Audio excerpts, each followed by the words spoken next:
All right. Hello, everybody. I just wanted to go ahead and thank you guys all for attending today's event for our Caltrans Career Connections with IT. I know we just recently did one not too long ago, but a lot of people had questions about getting into another IT session, so we decided to do a second one for this semester.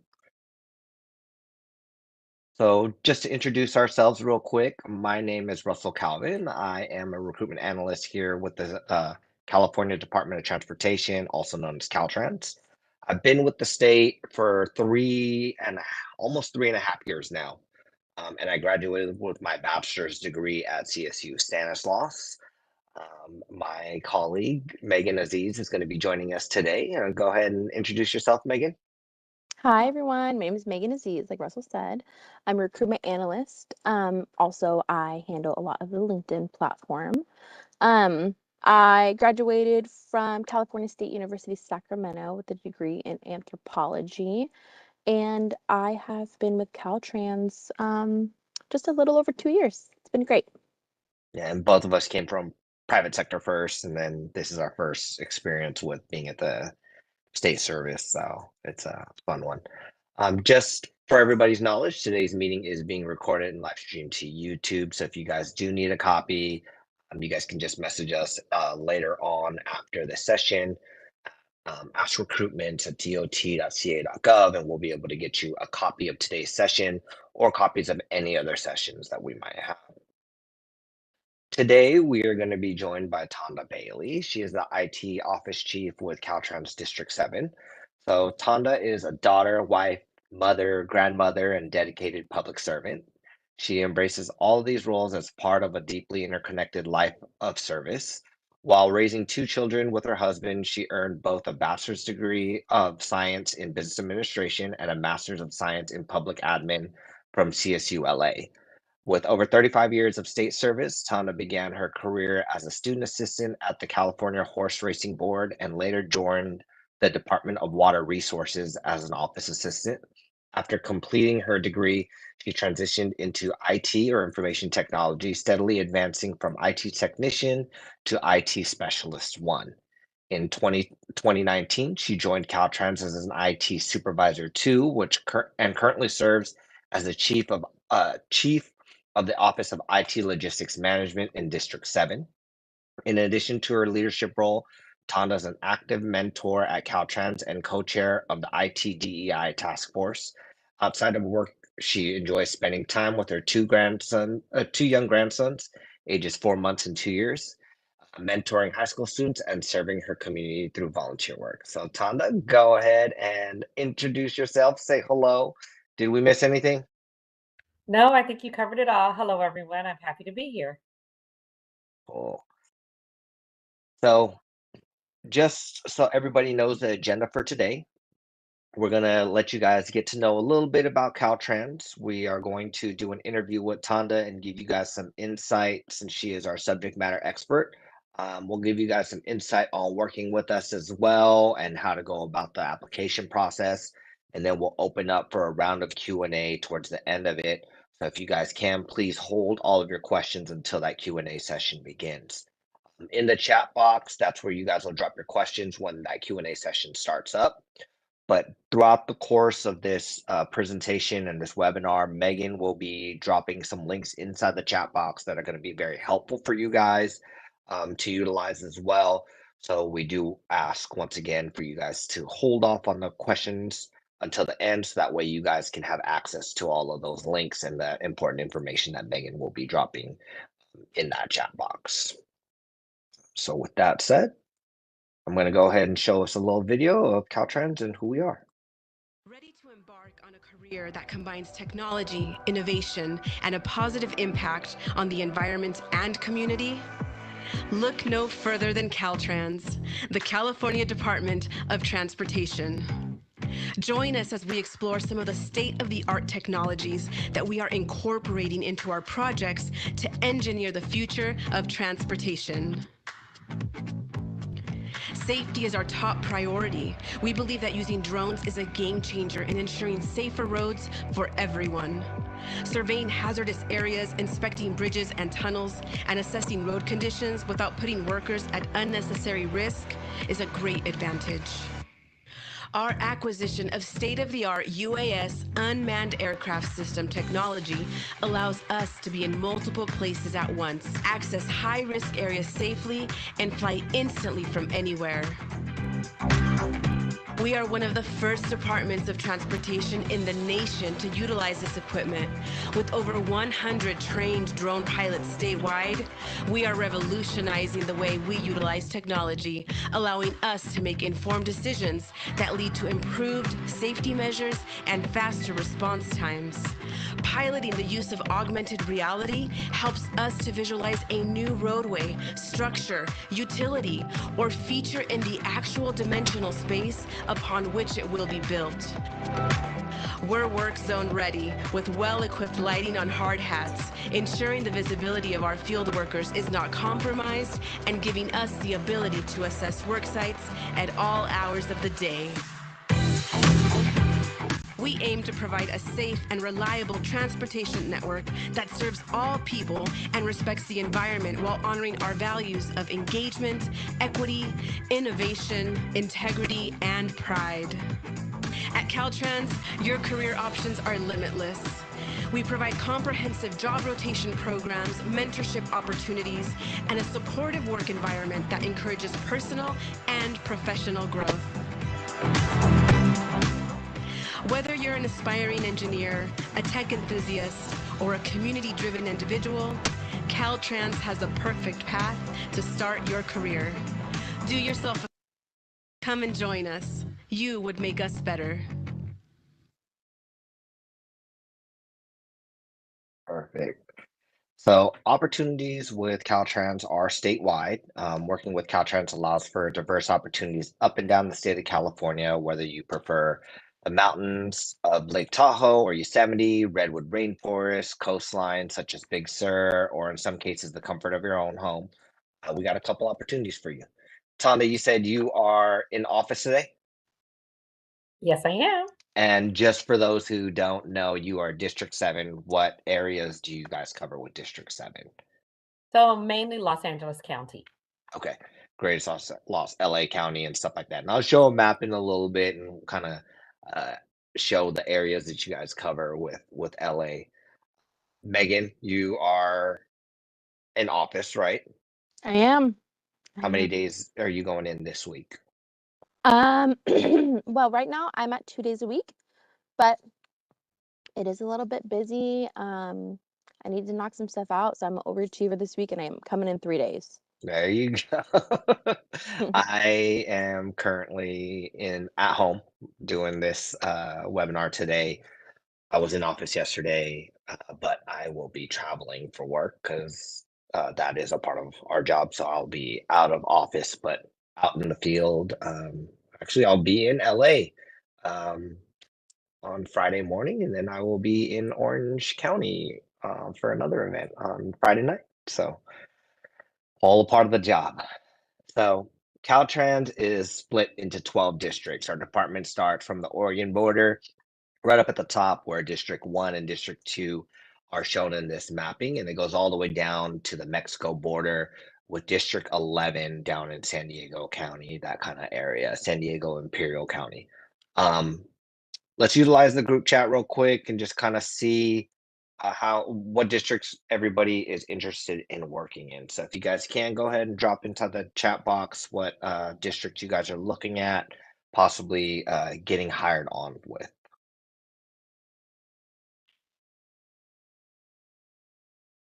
Yeah, let me know, guys, where you want to work. Me personally, I think I want to be in D1. I think I want to go up there. You do like those mountains though. I Like the couple do. of times that we've gone over there, you have I had some do. good times in They're the calling me, but I it's a nice think, drive. oh, it's beautiful. Not windy. It's very windy, but the chat though, we have lots of sevens, lots of sevens, lots of 11s.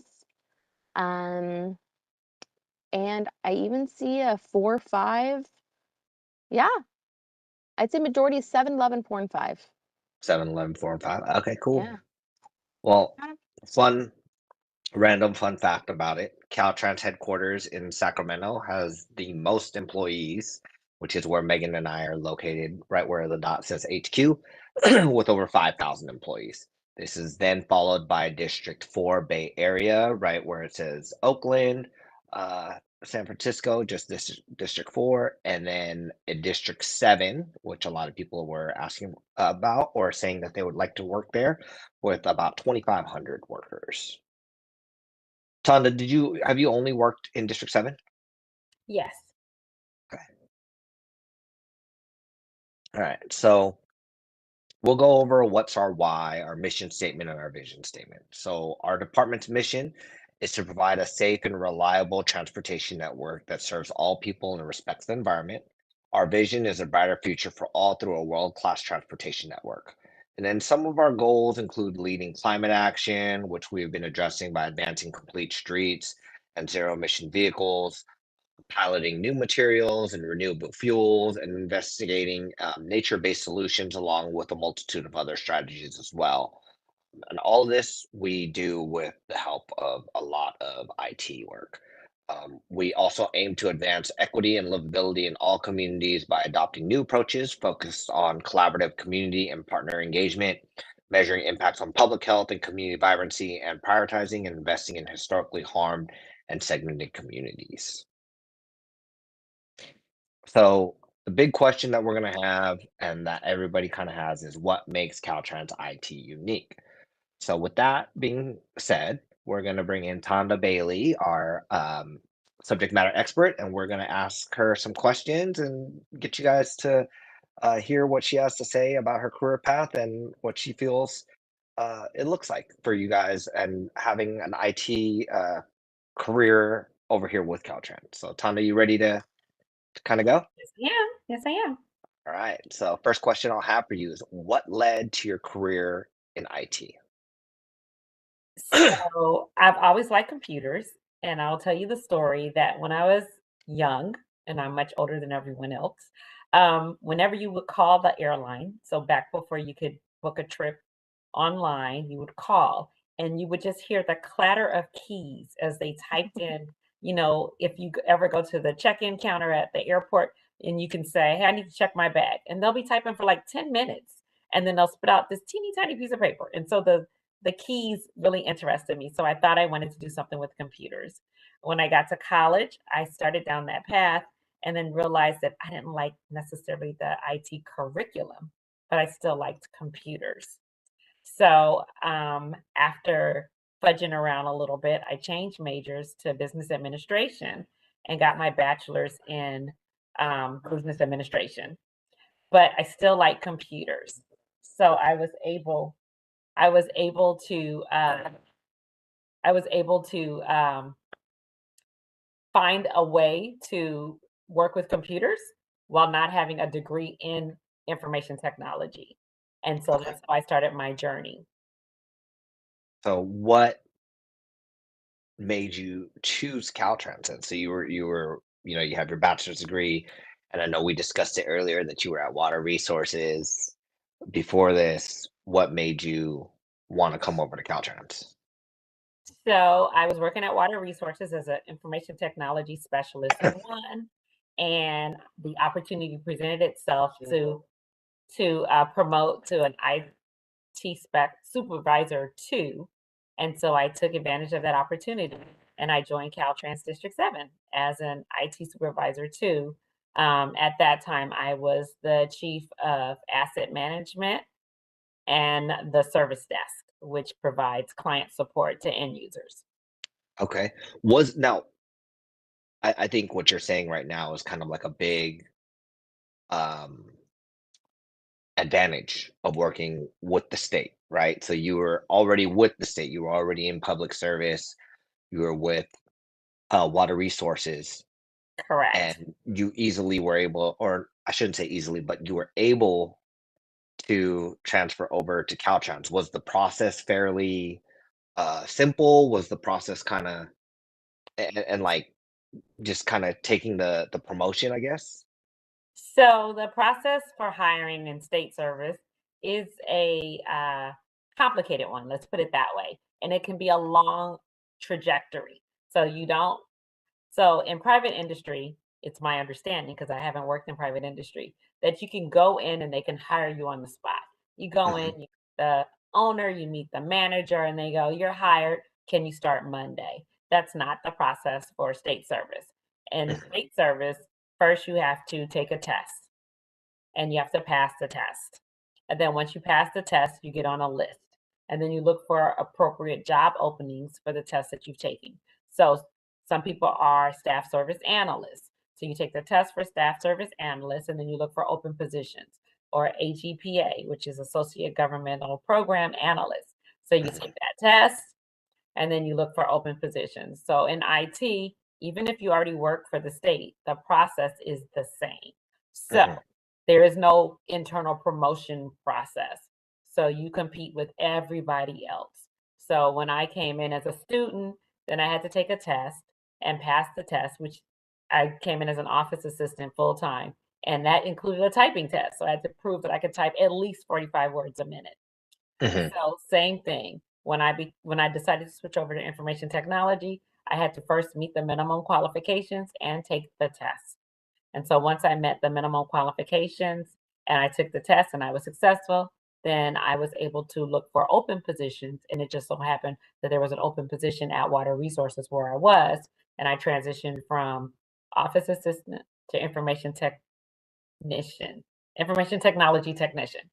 So that's the beginning of my journey. And even now, I was an information technology specialist one. I took the test for information technology supervisor two. And then I looked for open positions. And one of the open positions was here at Caltrans. And I have to tell you, I had to crack a lot of eggs to make this omelet. So I had been looking for a promotional opportunity for years, actually for years. And the higher up you go, the fewer positions there are. So it took a while. It took a while. I applied. Sometimes you don't hear back at all, which is very disheartening. Sometimes you get a form letter that says, "We had many, many wonderful applicants, and unfortunately, you were not chosen to move to the next step." I got a few of those. Then sometimes I would go in for an interview and think, "Nailed it," only to find out later that apparently I didn't nail it because they gave it to someone else. Hmm. Finally, I actually did nail it, and I took this position as a promotion. And I think you kind of sort of touched on it just a little bit in your answer right there, and it also does segue me into the next question, but I'll kind of start with it first, right? So you moved from and you did that comparison between private sector and public sector, right? Like the application process. You can go into the public sector and you can get hired on spot and potentially start the next day. Sometimes you can just start the paperwork, like that day. There's some places that'll do that. Versus the state, we know since we went through the process already, it's not like that.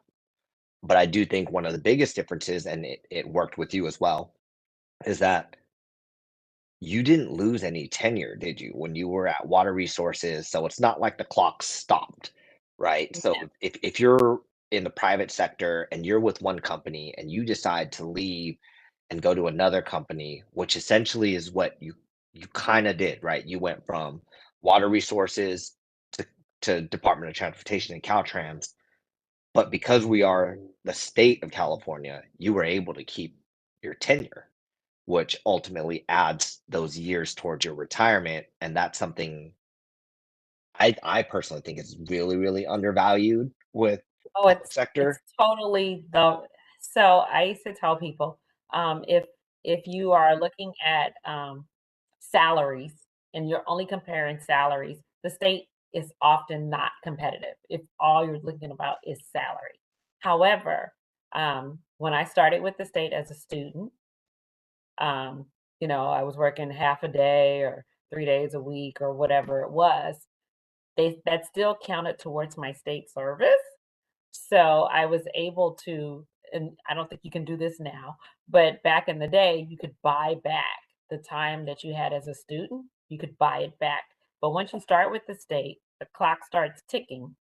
And then that clock continues to tick the whole time, which is why I have 35 plus years, because I came in as a very young person, and I'm not as young anymore, but I work for my benefits. So the state always has health insurance, it always has a dental plan, it always has Mhm. a retirement plan. And so even if you don't put a dime into a 401k, if you work whatever the minimal time frame is, you will get a pension.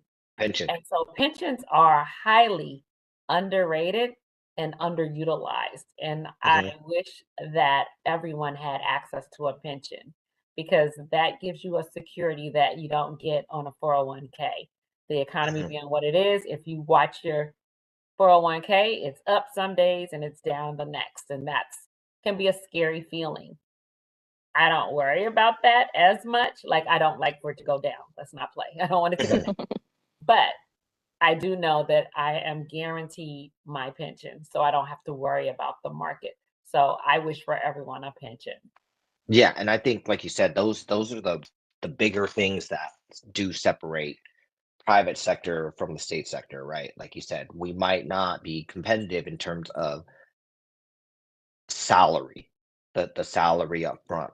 But when we look at compensation packages overall in total, we are either at it, if not above it, because of, like you said, the retirement, the healthcare benefits, because of as well, like when we retire, you're gonna get the healthcare benefits. So I know a lot of people out there that in the private sector, they don't necessarily get that. So after they retire, they're still paying a lot of money out of pocket to pay for healthcare coverage or to pay for, let me rephrase it, to pay for a decent healthcare coverage, um, and to be able to be seen by uh, medical professionals that they're comfortable with and they have some faith in, versus us, fortunately, by being with the state, it's one less thing we have to think about, like you were saying, right? Like one less thing we have to think about.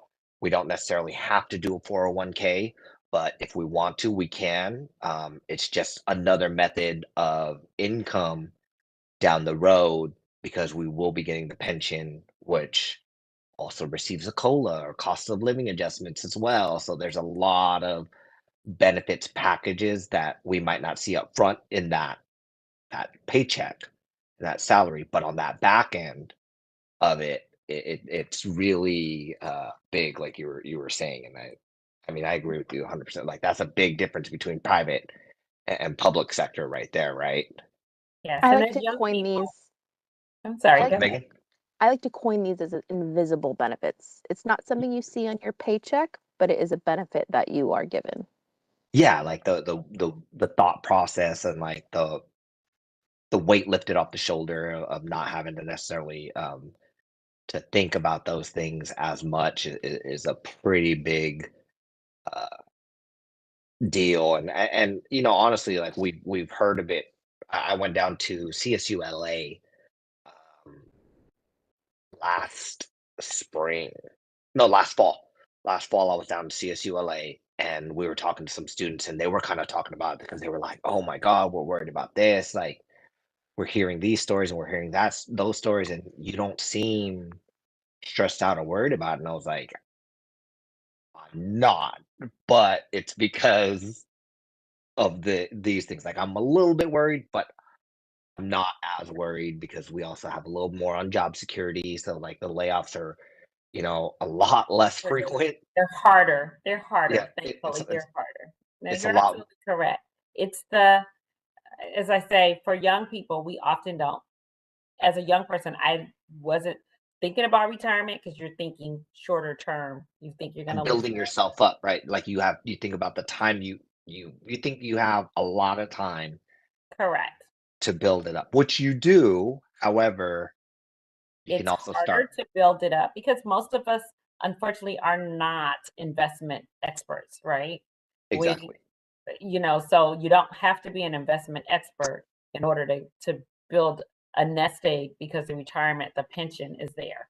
But if you want to be an investment guru, you can absolutely play with that via the 401k process because that's also a benefit that is available to you.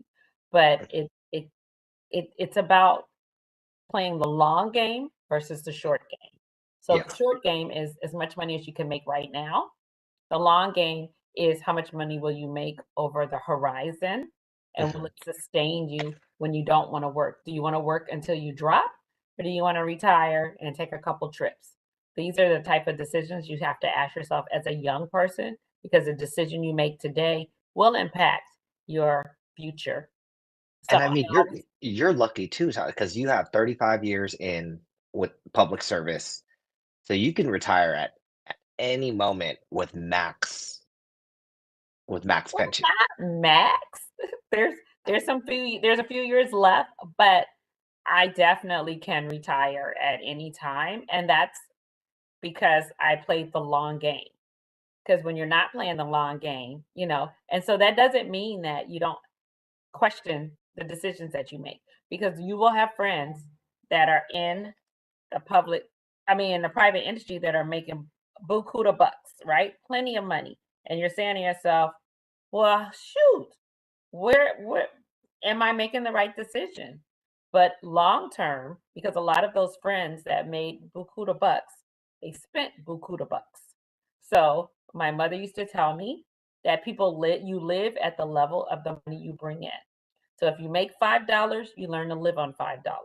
If you make $20, you learn to live on $20. And if you make a bazillion dollars, you're living at a bazillion dollars. And as soon as they cut off that spigot, suddenly you don't have enough money. So we see it all the time when we're watching entertainment news.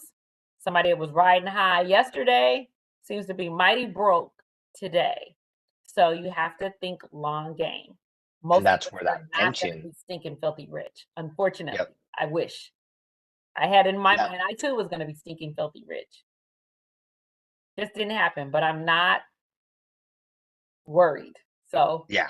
That pension is what's gonna, I mean, at the end when we retire, in a sense, they're not stopping those checks from coming in. Those checks are gonna be coming in. those checks will be there So, as long as I'm here. yeah.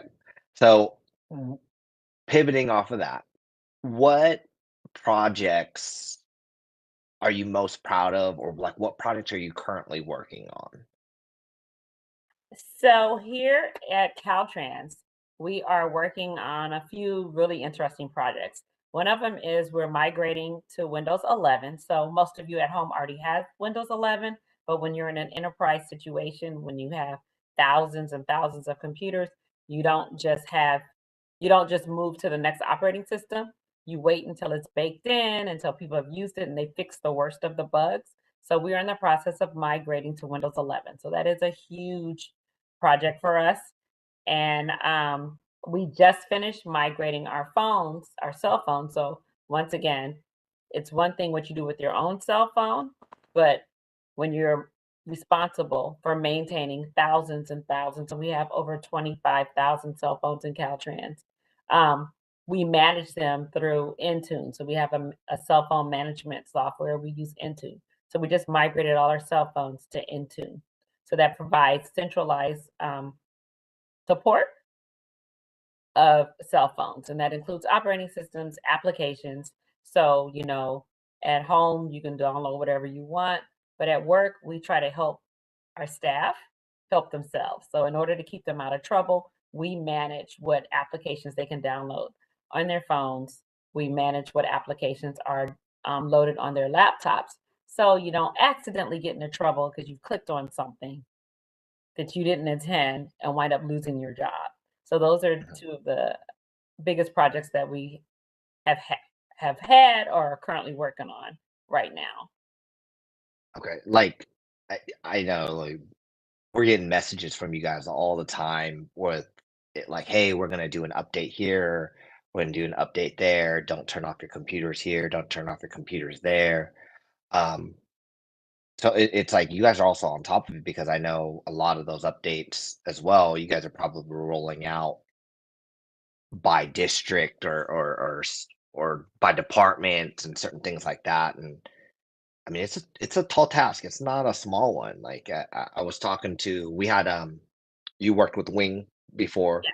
right? And we were talking with Wing, and Wing and talk literally her session was like the week after the CrowdStrike incident.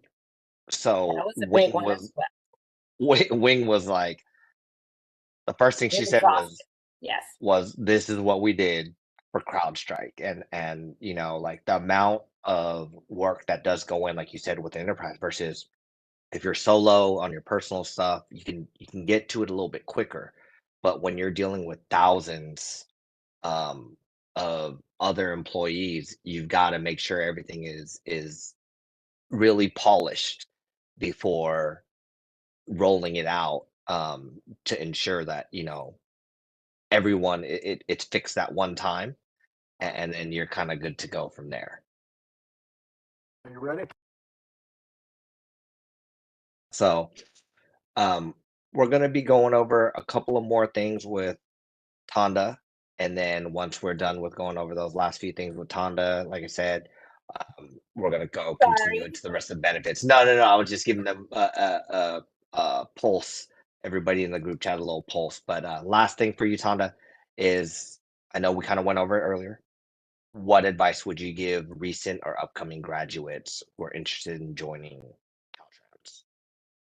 So everybody's career trajectory is going to be different, but um, when you sit down, think about short-term and long-term goals. And so, what's your short-term goal?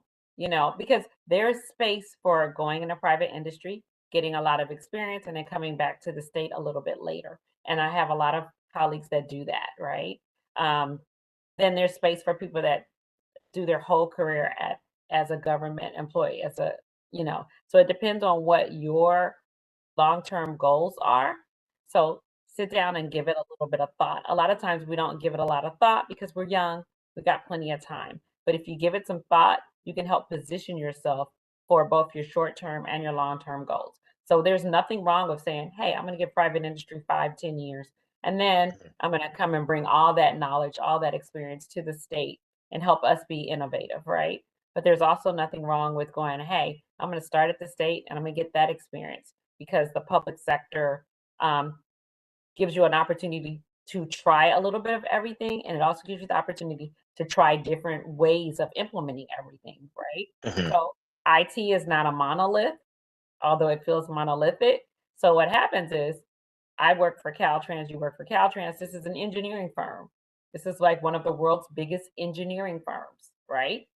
Mhm. Because we build roads, we build bridges.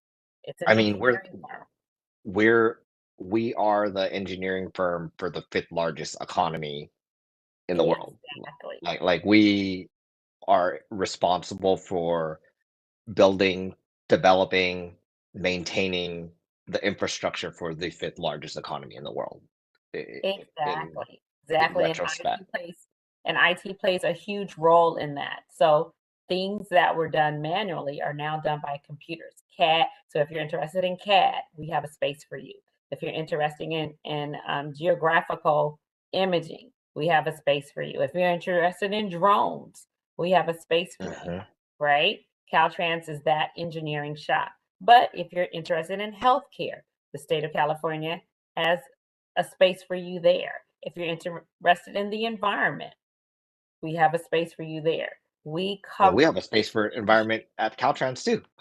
exactly. We cover the state of California covers most industries, and Caltrans covers a wide variety of those same industries as well. So you take some time, when you're first graduating college or you're first looking for your first career job, you're not sure. It's okay to try some things. I thought I wanted to major in information technology. There are also more than one way to skin a cat. You can, it's like everybody can't play basketball, everybody can't be on the Lakers, but there's so many other roles that support that you can still have a career in sports management, sports you know, I've worn Mhm. that analogy out as far as I can, but there's still space in the arena for you that is not dribbling the basketball on the court. Same thing with IT. There's space for you even if you are not an information technology major. However, for the state of California, you have to have some classwork in information technology if you want to move in this arena. So I do recommend you get your degrees, you complete your degrees, but take classes that interest you and then see how you can use those classes to build your career. All right, so I just wanted to go ahead and thank you again, Tanda, for all your knowledge and help that you gave us today, an insight on everything, and we'll reach back to you as we start up the Q&A in a bit. Thank you. All right, guys. So, like we discussed earlier during the session, we're going to be talking about kind of like what benefits do we offer. Like we said, it's not we might not necessarily offer the money up front, but as a total package, you're going to get quite a bit of benefits, and you're going to get that medical, dental, vision, and retirement benefits that the three of us, me, Megan, and Tanda, are very big on. We also have an amazing work-life balance for our employees, which I definitely take advantage of that, along with multitude of career development opportunities such as mentorship and leadership training. I know I said it in Tanda's bio earlier about how she does mentor a couple of people in the IT field, and Megan and I are both very actively involved in the community for recruitment and helping people get on with the state as well, and just kind of guiding them through the application process. We do aim to create leaders and provide employees with necessary knowledge to carry out their work confidently. So it is a big part of our company and our company's culture as well to make sure that we help people with their career development. Tanda is a prime example of that. She came in with the state, and she came in as an a student assistant, as an office technician, and just kind of worked her way up. So while Tanda did say before, the promotion does work a little bit different, but the career growth is always really there for you when you're at the state, and it's not just like you're landlocked to Caltrans. You can do the move like Tanda did and kind of develop your career and go in with another department and just continuing to further develop your career. Megan does have a couple of links for you guys that she can drop in the chat box with like salary and benefits page and state employee benefits page as well. And also, I believe there is a student loan forgiveness link that you have with the U.S. Department of Education that Megan can drop in that chat box. So really quickly, we're going to go over the salary ranges and kind of showcase the career development and how you can keep making money with the state on that front end. So as an introduction to the role for IT or Information Technology Series, it's the IT Associate or Information Technology Associate Range A that we have, which starts by needing 2 years of experience or 60 units from an accredited college with 15 units in IT. As you grow up there and develop throughout your career, you can see that you'll go from range A to range B, range C, range D, and you'll just casually continue to keep growing within those ranges. Um, you don't need to necessarily apply to get into the next range. Is that correct, Tanda?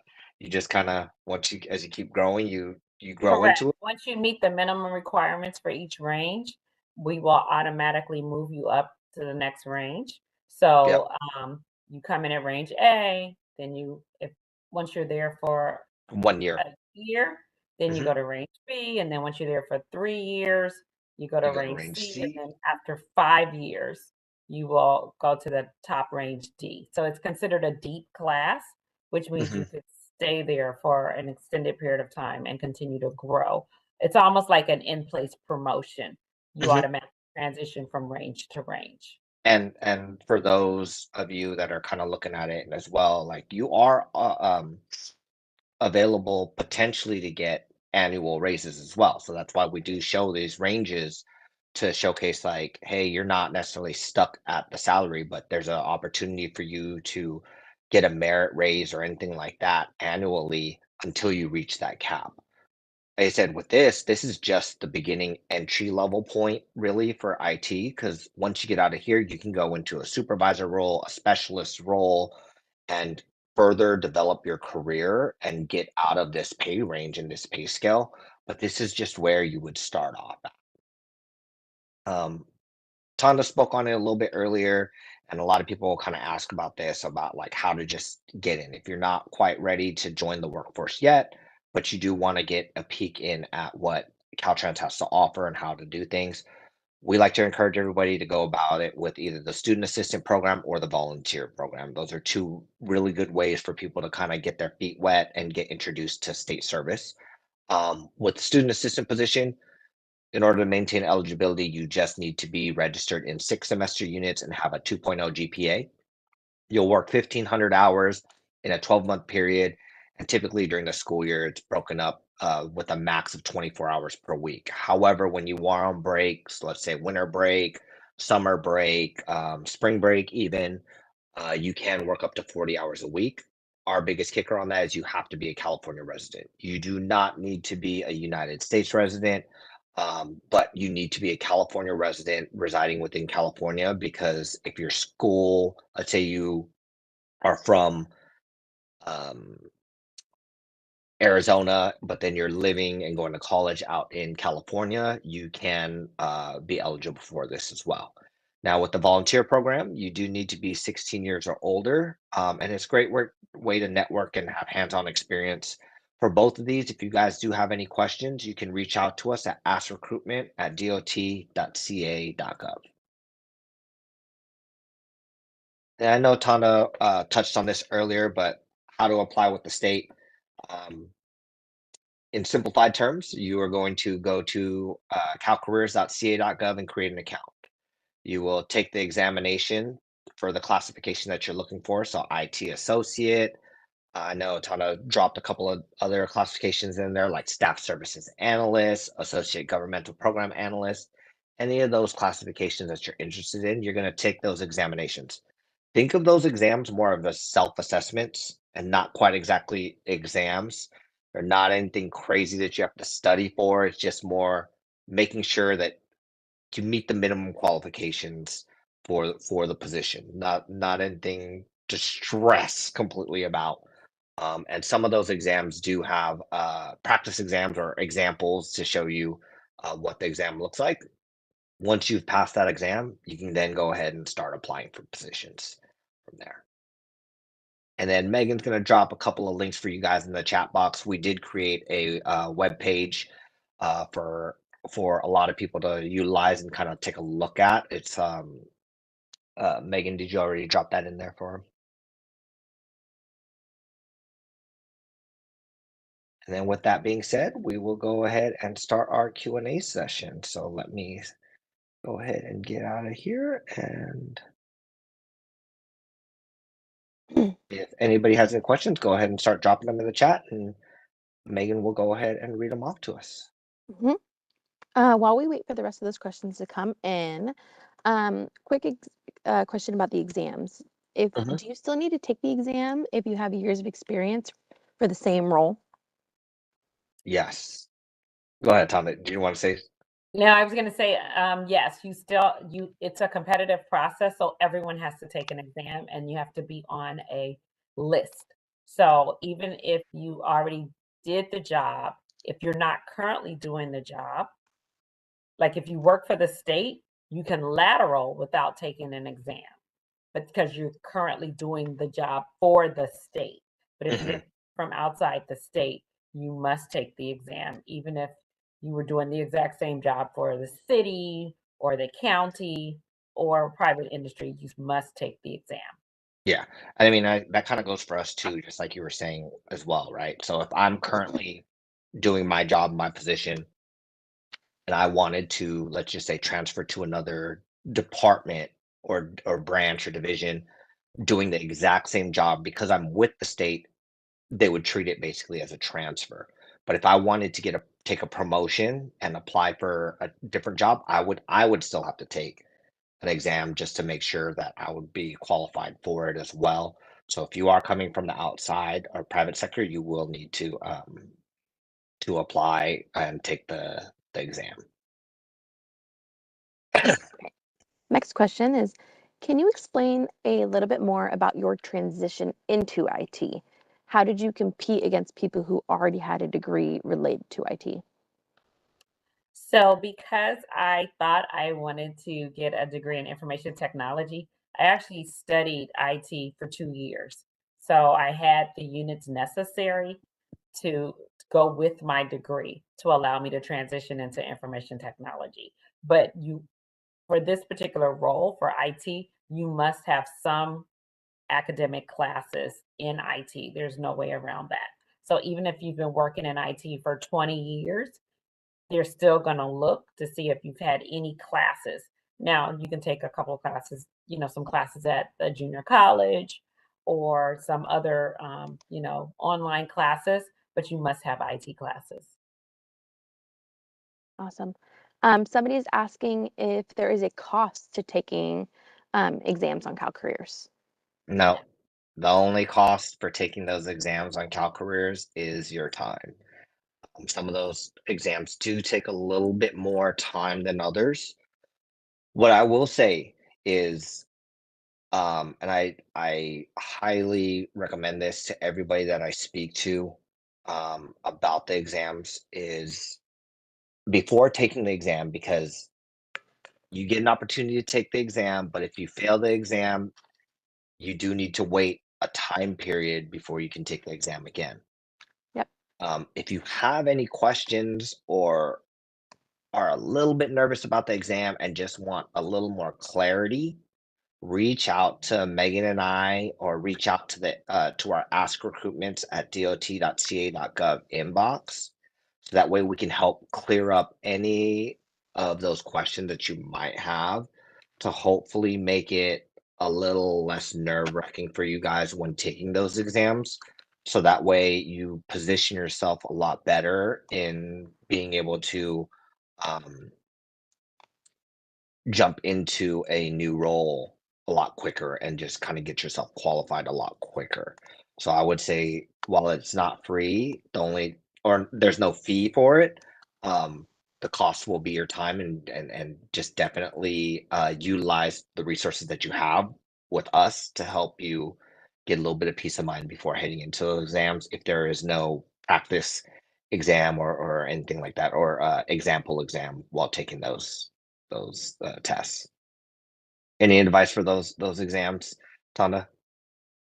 No, like you said, just take your time and be relaxed. So, don't try to do it on your phone. Have a laptop and look at the questions carefully and make sure you're answering them thoroughly and to the best of your ability. Some of them are just experience review questions, and some of them are, actual test questions that, you have to figure it out. So just take your time and be relaxed, but don't try to do it like on your phone or something. Because as he said, if you fail the test, then you have to wait. You can take it again and they don't hold it against you, but you have to wait so that, you know, because it's a long trajectory from start to finish, you don't want to waste time not by not passing the test. Cool. Megan, do we have anything else? Any other questions? No, it looks like we answered everybody's questions today. Perfect. So with that being said, then I will go ahead and give everybody a few more minutes of their day back. So if you guys have any other questions, please feel free to reach out to us at the Ask Recruitment inbox at askrecruitment@dot.ca.gov. I know Megan has dropped that in the chat box, and we'll be more than happy to answer any questions for you guys. And if you guys have any questions for Tanda, reach out to us as well at that same exact email. We'll get them forwarded over to her as soon as we can, and she'll be able to help us out with anything like that. But if not, that's it for the day. Thank you guys so much for attending. Thank you, Tanda, for helping us out, and you guys have a good day. Thank you for having me. You all have a great day. Thank Bye. you.